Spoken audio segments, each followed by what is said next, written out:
The fluorescent lights hummed their midnight song as 17-year-old Ethan Cross pushed his cart through the 42nd floor of Meridian Financial Tower. His father, Marcus, worked 3 floors below, but tonight they'd split up to finish faster. Summer break meant extra shifts, extra money for his college fund that grew slower than either of them wanted to admit. Ethan had always been different. While other kids spent hours gaming or scrolling, he solved cryptography puzzles, devoured books on financial scandals, and taught himself to read patterns in everything from stock charts to body language. His economics teacher once said he had a mind that saw connections others missed. His classmates just thought he was weird. The executive suite was always pristine. Glass walls, leather chairs, and the faint smell of expensive cologne lingering in the air. Ethan emptied the recycling bins methodically until something caught his eye. A document, crumpled but not shredded, with a header that made his pulse quicken. Project Phantom, internal use only. He shouldn't look. He knew that. But his fingers were already smoothing the pages against his card. It was a financial projection model. On the surface, it looked standard. Revenue forecasts, asset allocations, risk assessments.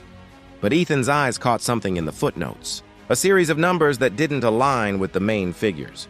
He pulled out his phone, opened his calculator app, and started cross-referencing.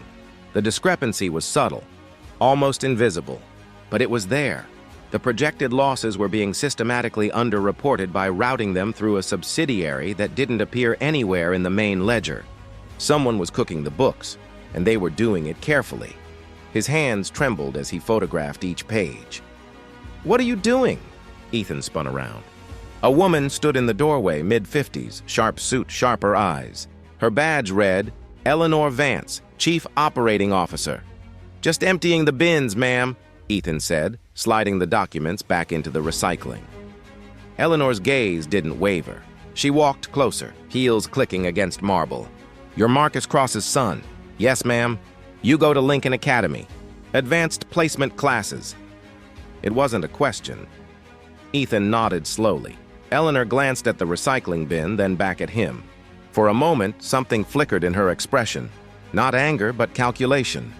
"Be careful what you pick up around here," she said quietly. "Not all trash should be recycled."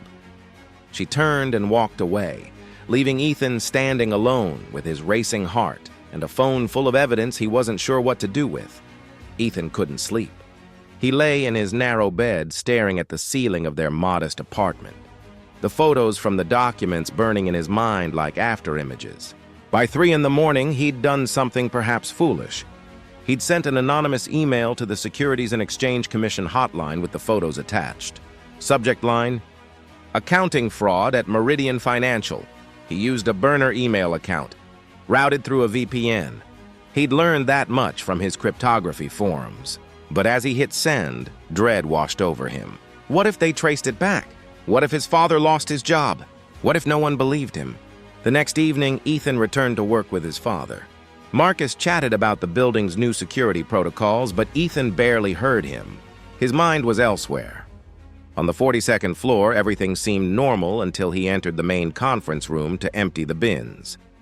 There, seated alone at the massive table, was someone he recognized from the company website, Richard Meridian himself, the 70-year-old founder and CEO. Silver hair, weathered face, eyes that had seen decades of Wall Street. "Come in," Richard said without looking up from the tablet in front of him. Ethan froze. "I'm just here to—" "I know why you're here." Richard finally looked up. "Eleanor told me about you. Said you were looking at documents you shouldn't have been." Ethan's throat went dry. "I wasn't." "Don't lie to me, son." Richard's voice was tired, not angry. "I've been in this business long enough to know when someone's seen something." He gestured to the chair across from him. "Sit." Every instinct told Ethan to run. Instead, he sat. Richard slid the tablet across the table. On the screen was Ethan's anonymous email, flagged and forwarded back to Meridian's internal compliance team. The SEC routes certain complaints back to the companies involved for internal investigation first, Richard explained. "Standard procedure, especially when the evidence is concerning." Ethan's blood ran cold. "I've spent 3 hours analyzing these photographs," Richard continued. The numbers you found, the subsidiary routing, the underreported losses. You're right. Someone's been manipulating our books. I didn't mean to. You did exactly what you should have done. Richard leaned back. The question is, what do we do now? Richard Meridian hadn't built his empire by trusting easily, but something about the kid's sharp eyes reminded him of himself 50 years ago. Hungry, observant, uncompromising. There's a board meeting tomorrow, Richard said. I need you there. Me? You're the only person in this building who's seen what I've been too blind to notice. Richard stood, pacing to the windows overlooking the city. I've suspected something was wrong for months. Revenue projections that seemed too optimistic. Contracts that appeared and disappeared. But every time I questioned it, my own executive team assured me everything was fine. Who do you think is behind it? Ethan asked. Richard's jaw tightened. My son. The silence stretched between them. Nathan Meridian, Richard continued. He's been pushing for aggressive expansion, new markets, risky investments. I thought he was ambitious. Now I think he's desperate. Desperate for what? Control. Richard turned back to Ethan. I'm 70 years old. The board's been pressuring me to name a successor. Nathan wants this company, and he'll do anything to prove he's worthy of it. Ethan processed this. If he's manipulating the financials, he's making the company look healthier than it is. Exactly. Which makes me look competent, makes him look brilliant, and positions him perfectly for a takeover. Richard's voice dropped. But if the truth comes out after he takes control, the company collapses, and he walks away with a golden parachute while thousands of employees lose everything. So we expose him. It's not that simple. Richard sat back down. Nathan has allies. On the board, in accounting, maybe even in legal. If we move too quickly, they'll bury the evidence and bury us with it. Ethan's mind raced through scenarios. We need more than the documents I found.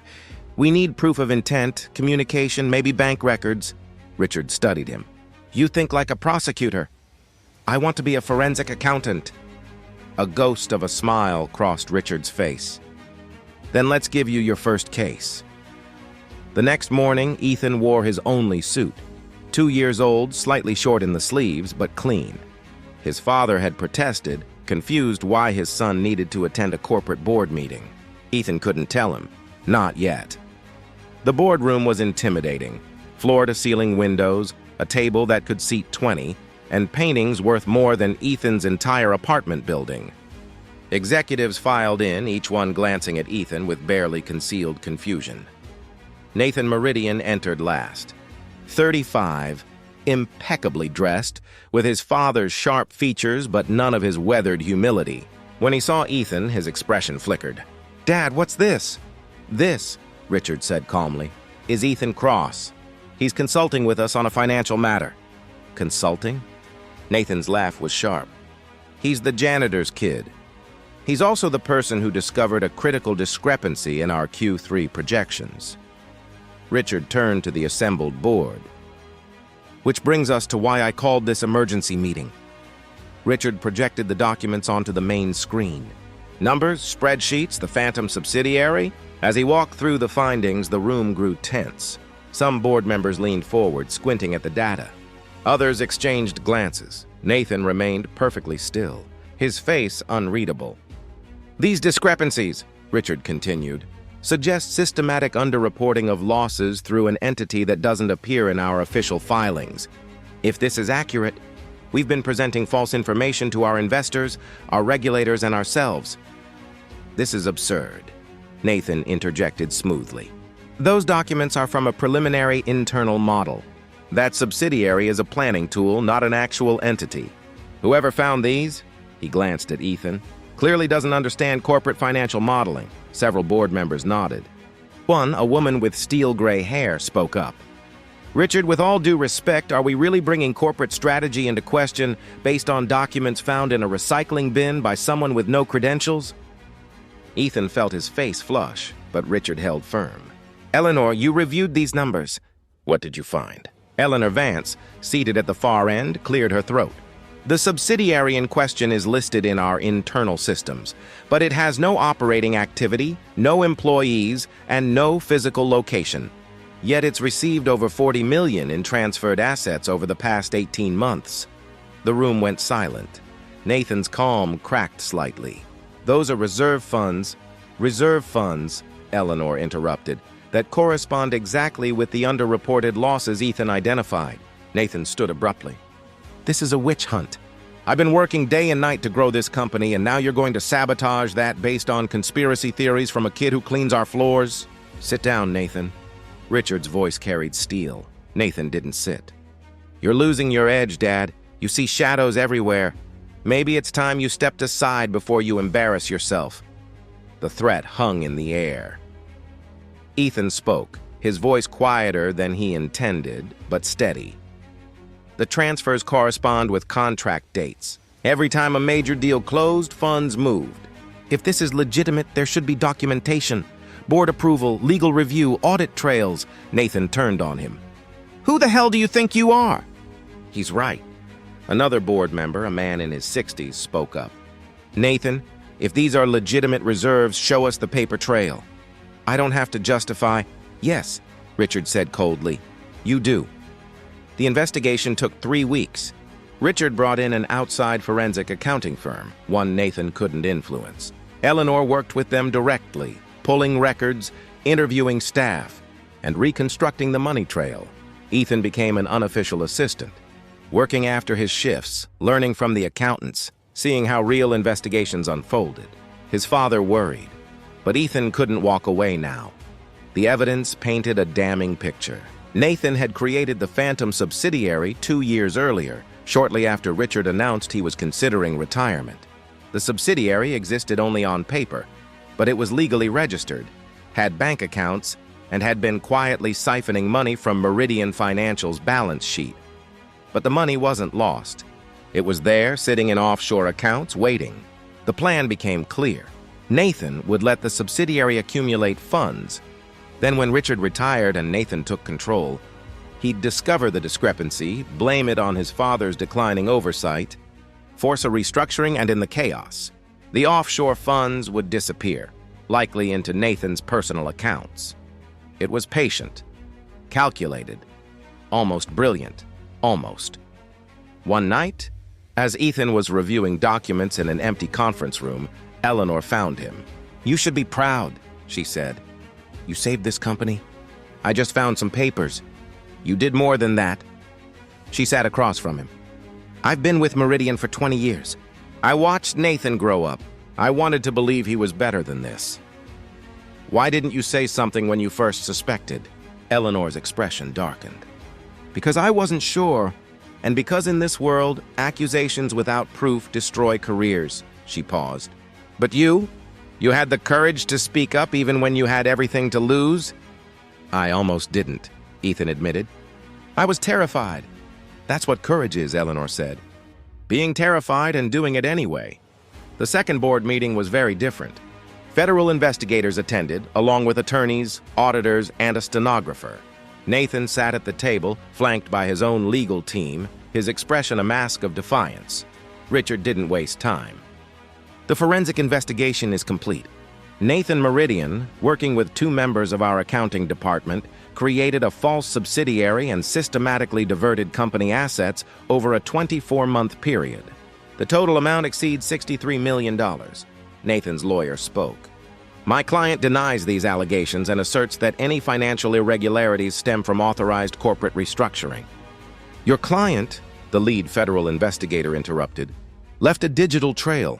Emails, wire transfers, offshore account registrations. We've frozen the accounts. We have his signatures. We have recorded phone calls. Nathan's mask crumbled. His face went pale. Richard looked at his son with something worse than anger, disappointment. Why, Nathan? You would have inherited this company. All you had to do was wait. Nathan's voice came out hoarse. Wait? You've been considering retirement for 5 years. You string me along. Make me prove myself over and over, but it's never enough. You'd rather trust some janitor's kid than your own son.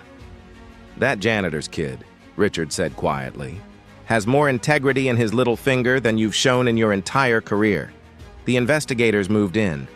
Nathan Meridian was arrested on charges of embezzlement, securities fraud, and conspiracy. His two accomplices in accounting were arrested the same day. The news broke within hours. Meridian Financial heir arrested in multi-million-dollar fraud scheme. The trial took 8 months. Ethan testified, walking the jury through the documents, explaining how he'd recognized the discrepancies. Nathan's defense tried to discredit him, painting him as a naive kid manipulated by a vindictive old man. But the evidence was overwhelming. Nathan Meridian was sentenced to 12 years in federal prison. The company survived, barely. Richard Meridian stepped back from day-to-day operations, but remained as chairman. Eleanor Vance was promoted to CEO. And sweeping reforms were implemented: mandatory external audits, transparent reporting, whistleblower protections. On a crisp autumn morning, Ethan stood in Richard Meridian's office. The old man looked older now, the weight of betrayal having aged him in ways time alone couldn't. "I've established a scholarship," Richard said, handing Ethan an envelope. "Full ride to any university you choose and a position here when you graduate, if you want it." Ethan opened the envelope. His eyes widened. "This is a fraction of what you saved us," Richard smiled. "Use it wisely." "I don't know what to say." "Say you'll remember something." Richard's expression grew serious. "Power doesn't corrupt. It reveals. My son had every advantage, every opportunity, and he chose greed. You had every reason to look away, and you chose truth. That matters." Ethan nodded, throat tight. "One more thing." Richard pulled out a framed photograph. It showed a younger Richard standing in front of a small office. A handwritten sign reading, "Meridian Financial, Esther 1978. I started this company in a basement with nothing but a calculator and a dream. Somewhere along the way, I forgot what that felt like. You reminded me." They shook hands, not as CEO and janitor's son, but as two people who understood that integrity wasn't about position, it was about principle. 3 years later, Ethan Cross graduated summa cum laude with a degree in forensic accounting. He'd spent his college years not just studying, but advocating, speaking at conferences, writing articles about financial transparency, and mentoring other first-generation college students. His father, Marcus, sat in the front row at graduation, tears streaming down his face. That evening, Ethan returned to Meridian Financial, not with a cart and cleaning supplies, but in a tailored suit carrying a briefcase. Eleanor Vance met him in the lobby. "Ready for your first day?" she asked. "Ready to make sure what happened never happens again," Ethan replied. She smiled. "That's exactly why we need you." As they rode the elevator to the 42nd floor, Ethan thought about that night 3 years ago, finding those crumpled documents, making that terrifying choice to speak up, how one moment of courage had changed everything. The elevator doors opened. The same glass walls, the same leather chairs, but now Ethan walked through them differently. Not as someone invisible, but as someone essential. Richard Meridian was waiting in the conference room, older but steady. "Ethan, welcome to the team." "Thank you, sir." "No," Richard said firmly. "Thank you. You saved more than a company. You saved the idea that this company was supposed to represent." Ethan set down his briefcase and looked around the room where his life had changed. "I had a professor once say that the true measure of character is what you do when no one's watching." Wise professor.